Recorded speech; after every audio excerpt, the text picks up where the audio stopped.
नमस्कार दोस्तों। Option series के और एक वीडियो में आपका स्वागत है।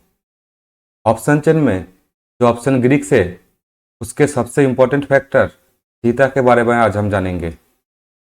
पिछले दो वीडियो में हमने डेल्टा और गामा के बारे में जाना था। आज हम जानेंगे थीटा के बारे में और अगले वीडियो में हम जानेंगे वेगा के बारे में।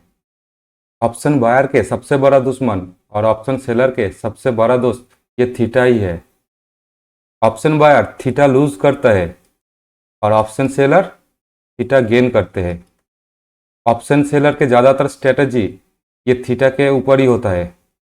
तो चलो हम जान लेते हैं ये थीटा क्या है। तो वीडियो शुरू होने से पहले आप अगर चैनल पे नए हो तो चैनल को सब्सक्राइब कर लेना और वीडियो को लाइक कर देना। आपके लिए ये वीडियो बहुत इंपॉर्टेंट होने वाला है। आप अगर ऑप्शन ट्रेडिंग करते हो तो आपको थीटा के बारे में नॉलेज होना चाहिए। थीटा को जाने बगैर आप ऑप्शन ट्रेडिंग नहीं कर सकते। थीटा को जानने से पहले आपको ऑप्शन प्रीमियम को जानना पड़ेगा। वैसे तो मैं वीडियो बना के रखा हूँ ऑप्शन प्रीमियम के बारे में, फिर भी मैं थोड़ा सा यहाँ पर आपको समझा देता हूँ। तो मान लेते हैं आप निफ्टी में ट्रेड करते हो और निफ्टी फिलहाल है 23,000। तो ऑप्शन चेन आपको कैसे दिखता है? नीचे का प्रीमियम होगा 23,050 और 23,100 और ऊपर साइड आपको 22,950 और 22,900 और इस साइड कॉल और इस साइड पुट। कॉल और पुट के लिए ये एटीएम है और ये कॉल का आईटीएम है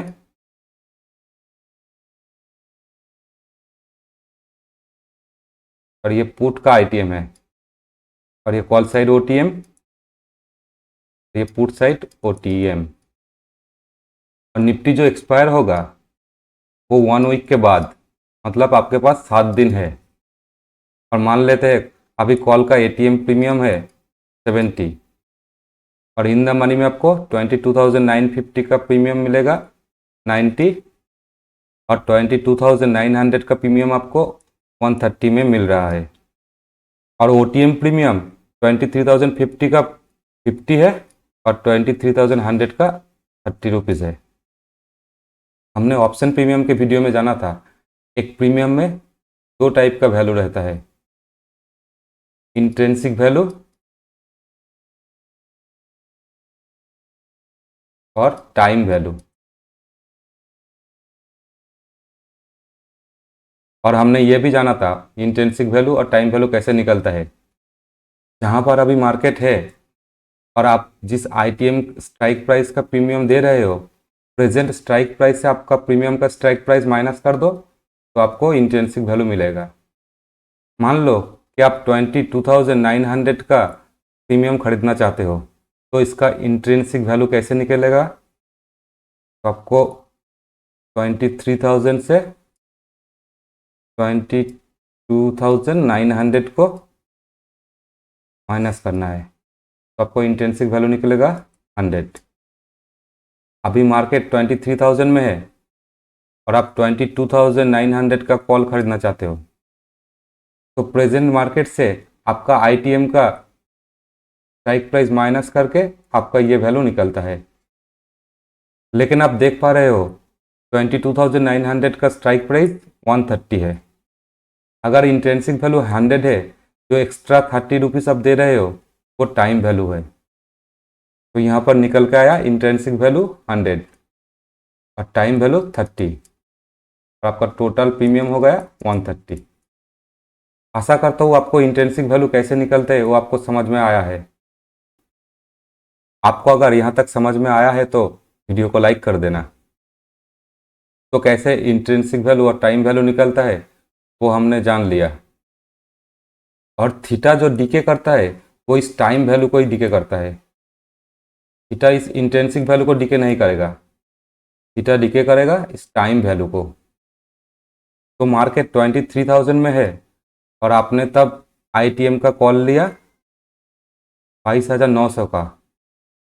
तो मान लो निफ्टी को जो 7 दिन बाद एक्सपायर होना है वो 23,000 में आके ही एक्सपायर हो जाता है।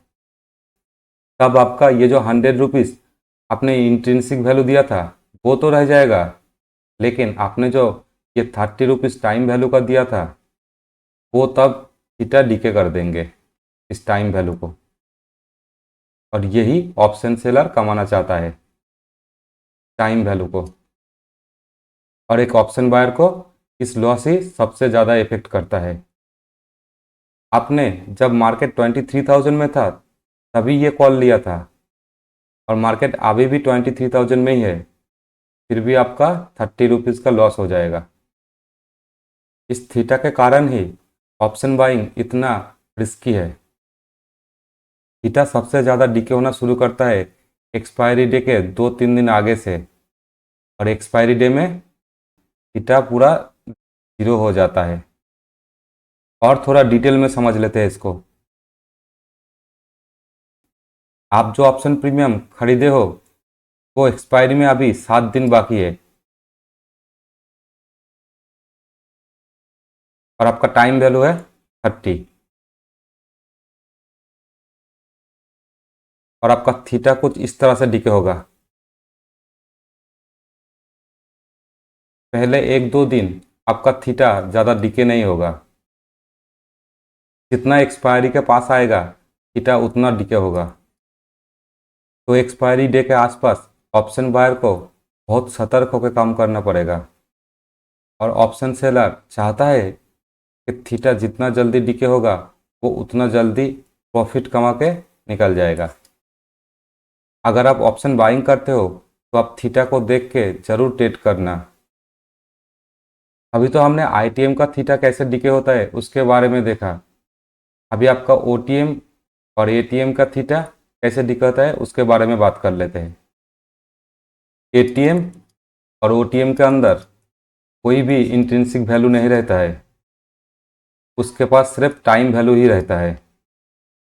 इसीलिए एटीएम और ओटीएम का प्रीमियम एक्सपायरी डे तक पूरा थीटे डीके हो जाएगा, और प्रीमियम एकदम जीरो हो जाएगा।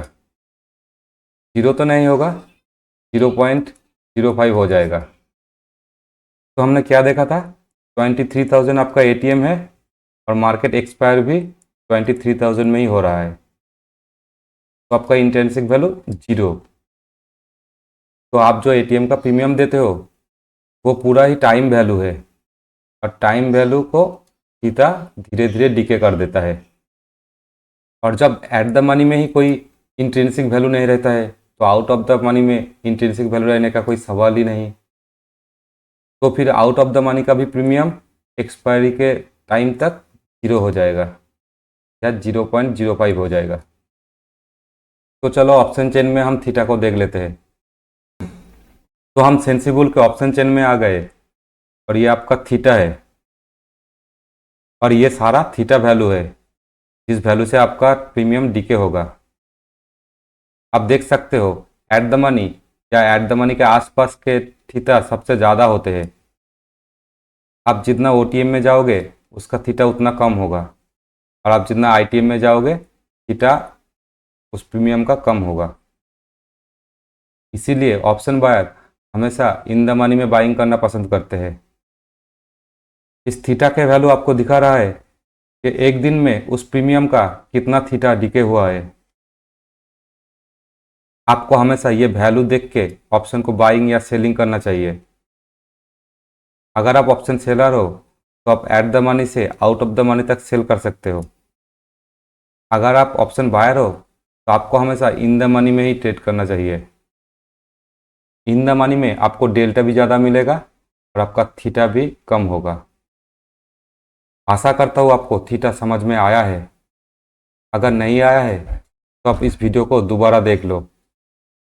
आपको अगर ये वीडियो अच्छा लगा है तो वीडियो को लाइक कर देना, और नए हो तो चैनल को सब्सक्राइब कर लेना और नोटिफिकेशन बेल को ऑन कर लेना। आज के लिए इतना ही। अगले वीडियो में हम जानेंगे बेगा के बारे में।